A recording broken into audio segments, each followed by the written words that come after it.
When the world's richest man chooses Venice for the wedding of the decade, the city itself pushes back. Rumors of yachts, islands, and hidden stages swirl. But one question remains. What really happened behind those closed doors? It has been years of whispers, years of speculation, and years of dramatic headlines that refuse to fade.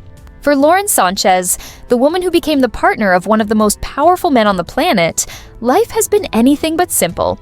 Her story is not just one of romance, but of turbulence, of betrayal, of tabloid invasions, and of the strange and surreal intersection between Hollywood glamour and the cold, calculating world of billionaire secrecy.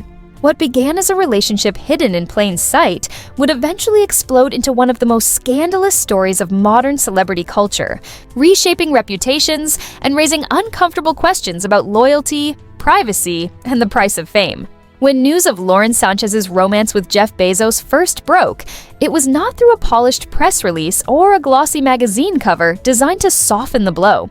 It erupted in the most scandalous way imaginable, splashed across the pages of a supermarket tabloid. The National Enquirer, a publication notorious for its sensationalized reporting, unveiled what it claimed were private, intimate details of the world's richest man and his new love interest. For Bezos, who had carefully crafted an image of controlled dignity as the architect of Amazon's empire, the revelation was a shock. And for Sánchez, who had lived her life in and around the spotlight as a television personality and Hollywood insider, the fallout was like stepping into a storm she could not escape. The Enquirer's report wasn't just rumor. It came with receipts. Pages of alleged text messages exchanged between Bezos and Sánchez, the kind of deeply personal communication that should have never seen the light of day, were suddenly public. The world read them, dissected them, and mocked them. One of the strangest text messages, reported by the tabloid, became infamous almost overnight. In it, Bezos supposedly wrote to Sánchez, "I love you, alive girl. I will show you with my body and my lips and my eyes very soon." The phrasing was odd, the kind of awkward sentiment that becomes instantly unforgettable. For tabloids, it was gold. For Bezos and Sánchez, it was humiliation. But how had such private words been exposed to the world? Who had betrayed them? The answer was as shocking as the leak itself. A source close to the National Enquirer's parent company told Vanity Fair that the culprit was not an anonymous hacker or a random outsider, but someone far closer to home. According to this account, the person who handed over Bezos' love letters and texts was none other than Lauren Sánchez's own brother, Michael Sánchez. The Enquirer, the source claimed, had paid Michael close to $200,000 for the messages and for a handful of salacious photographs that painted the romance in an even more scandalous light. The betrayal, if true, was staggering. Family is supposed to protect, not expose. Yet here was a brother accused of selling out his sister's private life for a tabloid payday. Michael Sánchez, for his part, denied leaking the photos. But when it came to the texts, he was less firm in his denials. In interviews, he insisted that money was not his motive, that his actions were meant to protect Jeff and Lauren's love affair rather than destroy it. "Everything that I did was to protect Jeff and Lauren," he claimed. And anyone who thinks money was the motive is an idiot. Still, the damage was done. The Enquirer had its story, the texts were public, and the most powerful man in the world found himself powerless to protect the one thing he valued most: his privacy. What followed was a cascade of headlines, lawsuits, accusations, and counter-accusations that played out like a Hollywood thriller. There were claims that Bezos had considered buying the Enquirer's parent company outright in an attempt to squash the story before it was published, a move that underscored just how far he was willing to go to control the narrative. But ultimately, even Jeff Bezos, with his unimaginable wealth and influence, discovered there are things money cannot buy. Among them, the simple right to keep one's personal love letters out of the hands of the world. As the tabloid frenzy swirled, Sánchez found herself at the center of another strange rumor. This one tied not to leaked texts, but to one of the most ostentatious symbols of Bezos' wealth. In 2023, photographs of Bezos' new $500 million yacht, the Kourou, surfaced online, revealing a dramatic figurehead carved into the prow of the vessel.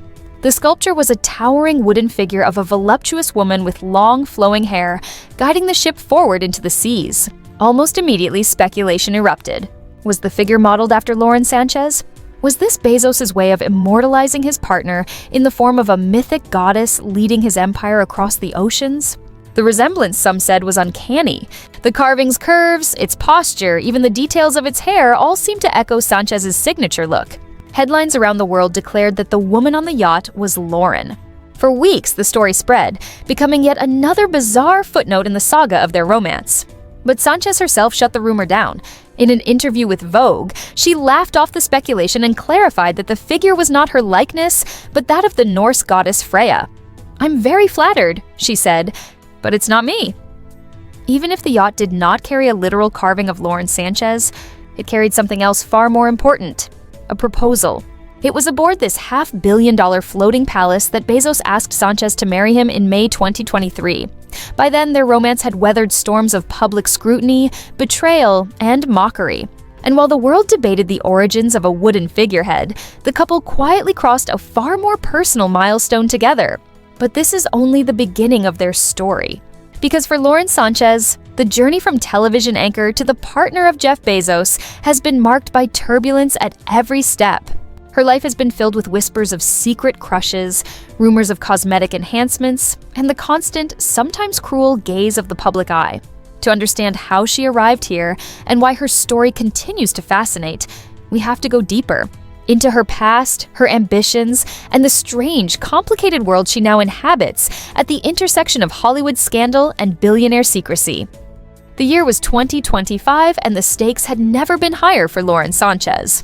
By now, she was no longer just a Los Angeles television personality, no longer just a pilot who loved helicopters, and no longer just Jeff Bezos' companion. She had become a permanent fixture in one of the most scrutinized couples in the world. Every move she made, every dress she wore, every look exchanged with her fiancé was documented, debated, and dissected. That scrutiny hit a fever pitch in January 2025, when Jeff Bezos and Lauren Sánchez attended one of the most politically charged events in America. The inauguration of President Donald Trump. Bezos had been invited, and of course, Sánchez was his plus one. For a woman used to bright lights and red carpets, this was a different kind of stage, one where fashion choices would be judged not by Hollywood critics, but by political pundits with sharp tongues and millions of viewers. Her choice of attire that day became one of the most polarizing topics of the inauguration. Sánchez appeared in a corset-style outfit, her figure accentuated, her chest prominently on display. The reaction was immediate and fierce. Political commentators slammed the outfit as inappropriate for such a solemn and historic occasion. Among the loudest voices was former Fox News personality Megyn Kelly, who criticized Sánchez harshly, framing the outfit as more suited for a Hollywood gala than a presidential swearing-in. It wasn't just a dress anymore, it became a symbol, a point of ridicule, and yet another headline tethered to the Bezos-Sánchez name. But as is so often the case in the age of social media, criticism about a woman's appearance quickly bled into speculation about her face. A few months after the inauguration, Sánchez posted a video to her Instagram account, excitedly sharing details about her upcoming trip to space aboard Bezos' company, Blue Origin. Instead of celebrating the milestone, many viewers fixated on her appearance, pointing out that her face seemed noticeably different than it had just months earlier at the inauguration. Soon the whispers turned into rumors. Had she gone under the knife? Was she keeping cosmetic work a secret? The Daily Mail fanned the flames by consulting a Beverly Hills plastic surgeon who offered his professional opinion from afar. "I think she had something injected into her face," he said. Either filler, fat, or cheek implants. He was careful to couch it as speculation, but the damage was done. Once again, Sánchez was at the center of a conversation she hadn't started and likely didn't want. This wasn't the first time she had been pulled into plastic surgery rumors. Back in 2023, yet another surgeon had claimed that her earlobe shape suggested she had undergone a facelift. "If you do a facelift and sew everything too tight," he explained, "the earlobe becomes attached to the face and loses its natural curved contour." He pointed to dimpling and shadows around her mouth as further evidence. Whether true or not, it was yet another layer added to the public's fascination with her evolving image. And then came an even stranger rumor, this one tied not to surgery, but to social tensions. At the same 2025 inauguration, gossip swirled about a supposed spat between Sánchez and Priscilla Chan, the wife of Facebook founder Mark Zuckerberg. Observers noted that the two women seemed to keep their distance from each other throughout the festivities. Chan mingled freely, chatting with other guests, while Sánchez clung tightly to Bezos' side. Was there tension, rivalry, a feud simmering behind the polite smiles? The whispers grew, but they didn't last long. Days later, Chan celebrated her 40th birthday with a heartfelt Instagram post surrounded by family and friends. "Turned 40, surrounded by laughter, love, and dance," she wrote. Sánchez quickly commented with a warm birthday wish and 2 heart emojis, putting the feud rumors to rest. Still, eagle-eyed followers noted that Sánchez wasn't at the party. Did that mean something? Or was it simply the reality of 2 women living in very different worlds? The rumor fizzled, but not before it was added to the long list of Sánchez scandals, real or imagined. But if her relationship with Priscilla Chan was exaggerated by the tabloids, her reported crush on another political figure was harder to dismiss. According to her former yoga instructor, Alana Zabel, Sánchez had harbored a long-standing crush on former President Bill Clinton. In a since-deleted blog post, Zabel claimed that Sánchez's provocative outfits at high-profile political events were not random fashion choices, but intentional gestures meant to catch Clinton's eye.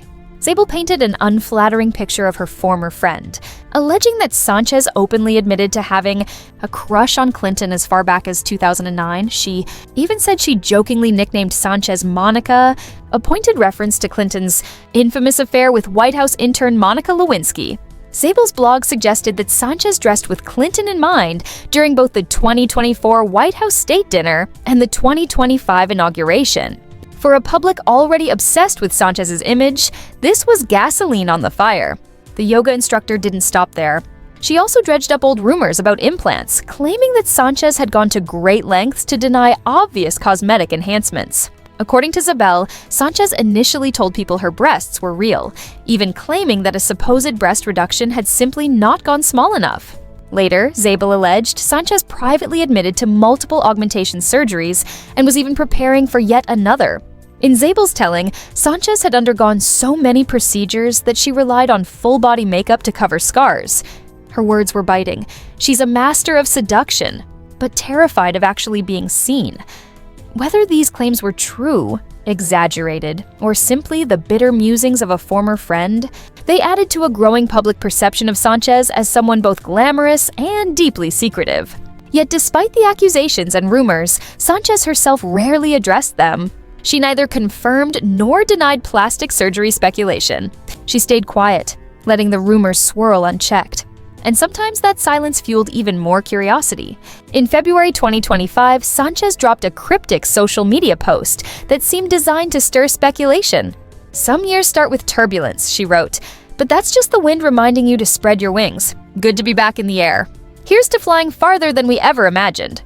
It was poetic, uplifting, and vague, perhaps intentionally so. But in the context of everything swirling around her at the time, the word turbulence raised eyebrows. Was she referencing the backlash from her inauguration outfit? Was she hinting at relationship troubles with Bezos? Or was she simply talking about flying her beloved helicopter through rough winds?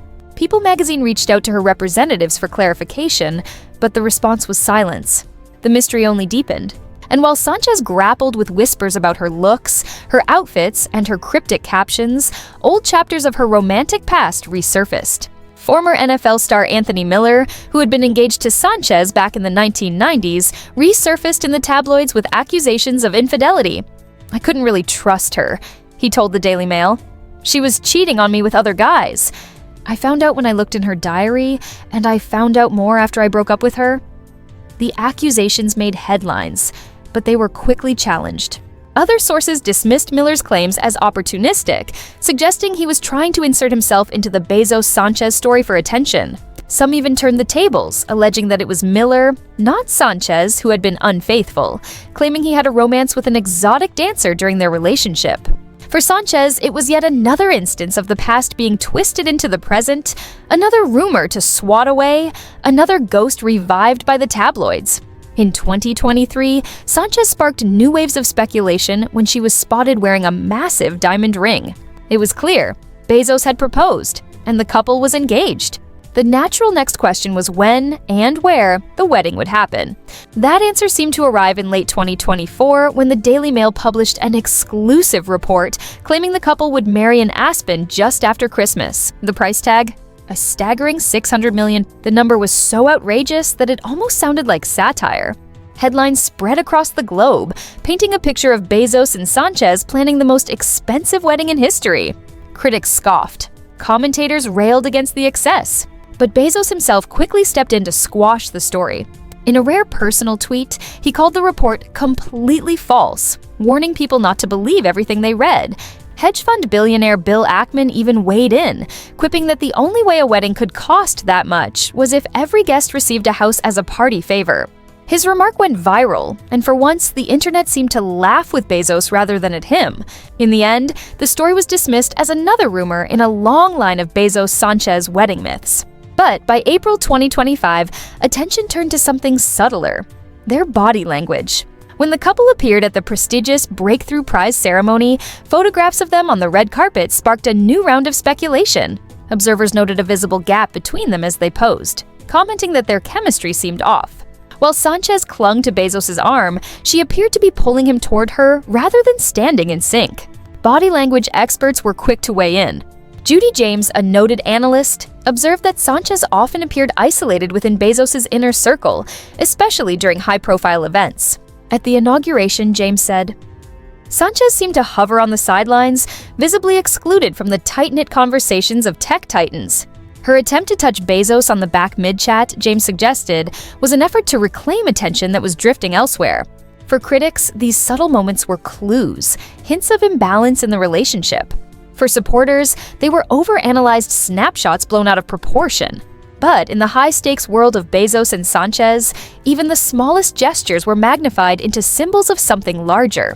And so, with every dress, every post, every ring, and every photograph, the story of Lauren Sánchez grew more complicated. She was adored and ridiculed, defended and attacked, celebrated and doubted.